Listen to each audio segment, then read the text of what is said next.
ваш взгляд, насколько качественно спортивные школы республики обеспечивают профессиональные клубы коми кадрами, молодыми спортсменами и игроками?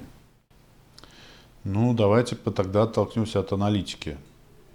В баскетболе Нику тяжело снабдить нашими кадрами, потому что не дорастают девочки до уровня премьер-лиги, к сожалению. Мы знаем, что там есть дюбл, он обязан быть обязательно у клуба, но это все-таки между дюблом и основной командой все равно не хватает одного звена, это фарм-клуба. Собственно, к сожалению, наверное, тяжело дотянуться и девочкам из дюбла до профессиональной команды, собственно, о чем мы и говорим. Касаемо мини-футбола, здесь, наверное, попроще, там дорастают дети, есть целая пирамида, которая работает и приносит плоды, полные трибуны, полные школы у нас детей, полные трибуны приходят родители с детьми.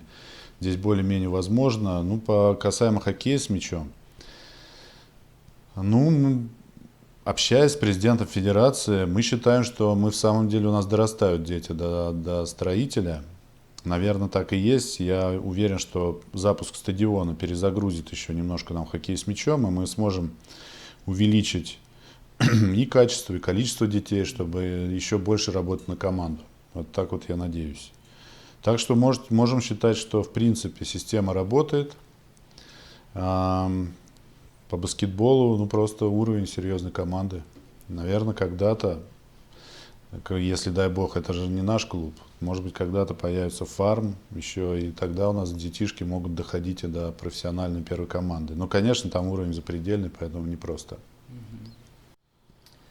Продолжая тему клубов, то и дело появляются новости, что в таком-то регионе исчезла такая-то команда, просто из-за того, что им не хватает финансирования, да, то есть они стали банкротом.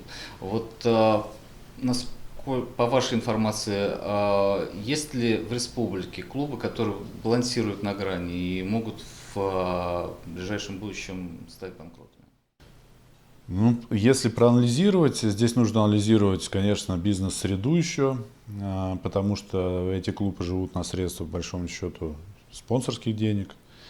Я не вижу, честно скажу, возможности, чтобы эти клубы прекратили свое существование. Мне кажется, это невозможно.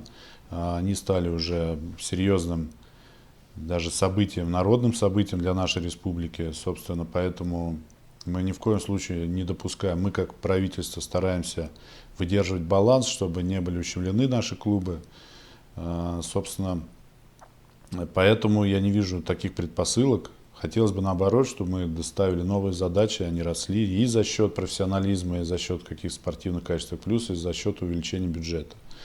На эту тему лично я тоже работаю, и в следующем сезоне я просил больше, чем бюджет сейчас клубов, той же футбольного клуба новой генерации, строителя.